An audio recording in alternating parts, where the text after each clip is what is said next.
PBI jika alhamdulillah dari kurun waktu 2022 sampai dengan 2025 bisa mengcover sampai di 200 ribuan, sehingga beban APBD tidak terlalu berat.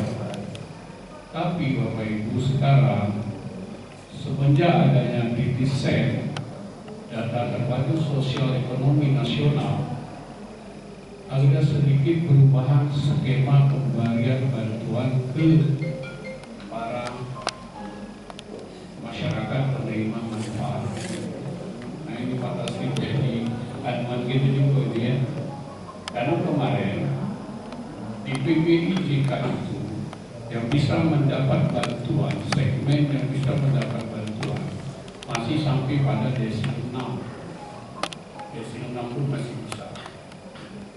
Sekarang kalau dulu bansos PKH itu di desil 4, kalau sekarang yang baru-baru di BPNT atau sembako di desil 5, PBIJK kemarin masih bisa di desil 6. Sekarang semua bantuan sosial sudah berada di desil 4.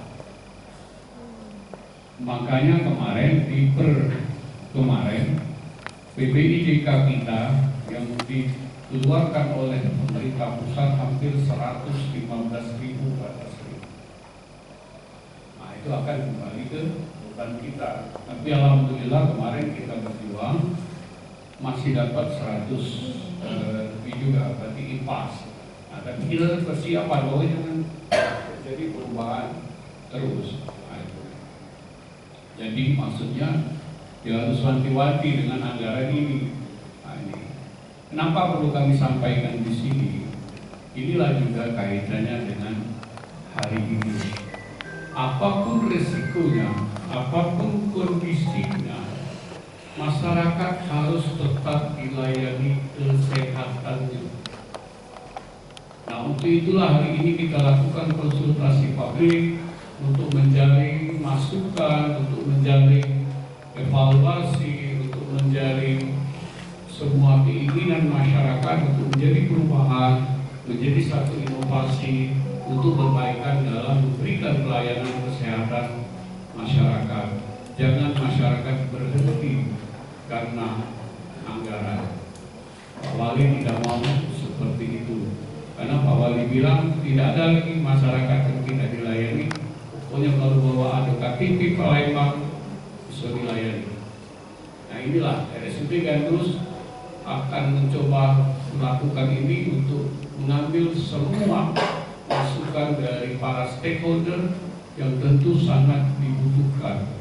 Dan kami yakin bahwa sudah banyak perubahan di rumah sakit Gandus ini. Dan kami berharap rumah sakit Gandus ini akan menopang kinerja daripada rumah sakit baru. Ya. Jadi maksudnya berbagilah. Kalau bisa ya teratasi lah masyarakat Kota Palembang ini. Bahwa kita harus punya kemampuan. Kota Palembang punya 200 rumah sakit besar daerah yang mampu untuk melayani masyarakat yang dalam kondisi apapun. Dan Bu Yuli ini pengennya Gandus ini maju. Bila perlu nyanyi rumah sakit Bali, bukan nyanyi dalam artian duit. Nah, maju di Yuli pada diminum lagi dulu. Bu Yuli ini baru balik dari umroh lagi. Serius-serius. Tadi panggil pun gitu yang baju puncak tuh begini. Nah, jadi maksud kami seperti itu. Pesan Pak Wali, ya kalau masyarakat ini kalau bisa diberikan edukasi, diberikan edukasi, pendidikan, kalau memanglah sakitnya dilayani dengan baik-baik, dilayani dengan ramah tamah, diberikan edukasi yang jelas. Dan yang lebih penting edukasi kalau pajak bulan itu rumah sakit. Kalau pajak 3 bulan ke depan baru rumah sakit lagi, nggak mau tandanya dia sudah sehat, edukasinya jelas, tidak perlu dia rumah sakit, mungkin puskesmas, rumah sakit, ada tim, ada apa semacam apa. kalau pola yang sekali datang ke rumah sakit, ini pasien ini parah. Sekali-sekali jangan dia yang datang, kita cek, kalau menunggu kondisi. Jadi tidak perlu lagi ke rumah sakit, karena itu. Jadi dia sekarang mencoba, walaupun sambil jalan obat, mencoba untuk memberikan dia kesehatan.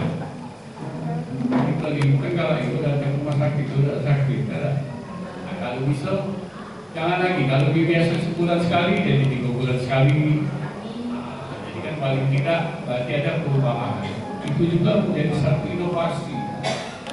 Bukannya hanya pelayanan bagaimana, kalau itu sudah wajib hukumnya, SOP-nya. Ya. Jangan pakai Pak Wali nyamar duduk jadi gue Pak. Di Permuti, di Pak Wali, aku dari kita punya apa lagi masyarakat biasa. Ya. Itu yang paling penting. Jadi di rumah sakit ini tidak ada lain pelayanan, keramahan, dan bagaimana dengan masyarakat ya. Kadang-kadang kita ini ketemu dokter juga.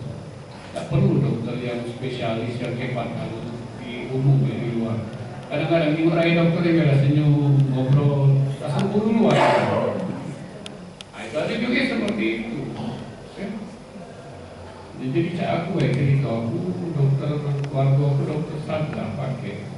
Aku kalau ke dokter Sandra itu tadinya lagi mau pada aku, lebih botrek belum.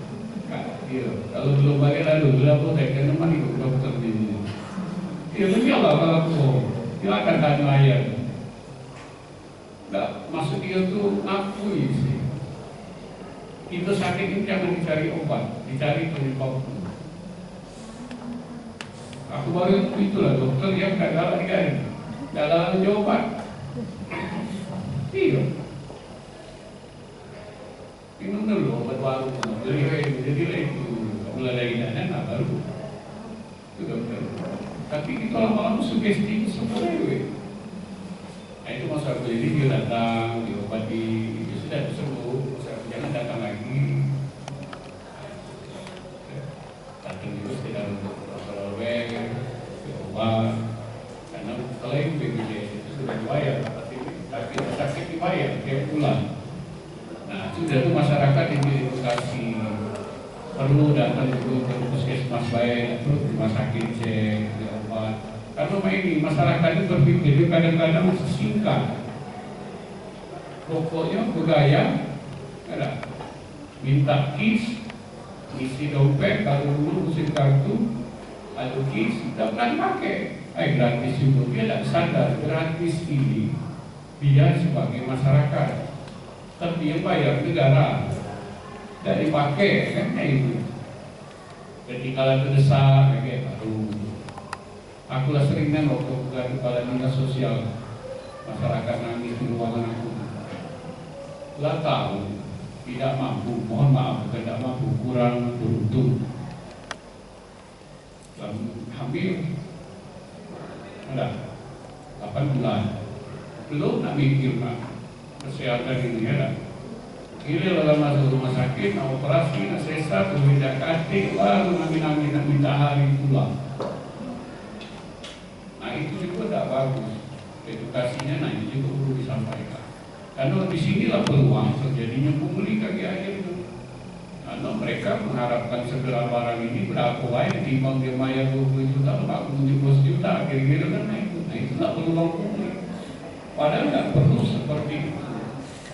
Sama pecah KTP kalau dulu, tapi sekarang lah.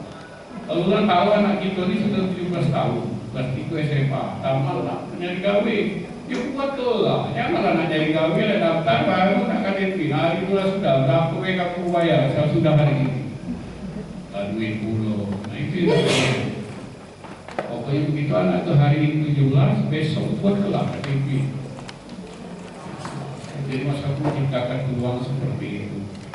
Jadi Bapak Ibu sekalian, balik lagi kita ke hari ini, bahwa inti daripada pertemuan hari ini adalah untuk menjaring aspirasi dari masyarakat yang ada di sekitar Gandus, para seluruh stakeholder yang ada di sekitar rumah sakit Gandus ini, dan juga daripada seluruh OPD yang ada di Kota Palembang ini.